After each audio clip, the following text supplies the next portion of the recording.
ახალგაზრდების უცხოეთში სტაჟირება. ბათუმის მერია ახალ პროგრამას იწყებს, რომელიც ტურიზმის მიმართულებით ევროკავშირის წევრ ქვეყნებში სტაჟირებასა და გადამზადებას ითვალისწინებს.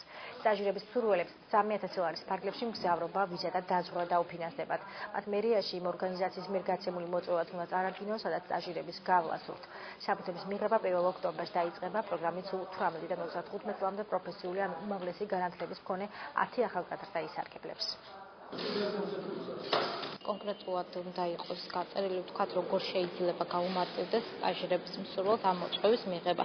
ეს საკმაოდ რთული, ტევადი პროცედურა და ხანგრძლივი და ესე დამოუკიდებლად, ვთქვათ, რამდენად რეალურად შეძლებს, ვთქვათ, სტაჟირების მსურველი ამ ყველაფრის მოხერხებას, ეგ არის მნიშვნელოვანი და თუ კი ეს მოხდება ამ ყველაფრის დაკონკრეტება და ვთქვათ, ხელშეწყობა, მაშინ შესაბამისად გძახსნილი იქნება ჩემი აზრით ამ პროექტს. არანაირი სირთულეს ამ მოწვევის წარმოადგენა არ წარმოადგენს, რადგან არის ბათუმში შესაბამისი დაწესებულებები, რომლებიც ხელშეუწყობს ახალგაზრდებს, ეს იქნება პროფესიული სასწავლებელი, ასევე უნივერსიტეტი, რომელშიც ტურიზმის ფაკულტეტი არსებობს, ასევე არის ტურიზმის დეპარტამენტი და ასევე ჩვენი სამსახურიც მზად არის ახალგაზრდებს ხელი შეუწყოს კონტაქტების დამყარებაში. ყველა კვლევაში ერთ-ერთ მოწინავე რიგში არის ხარისხისა და ფასის შეუსაბამება.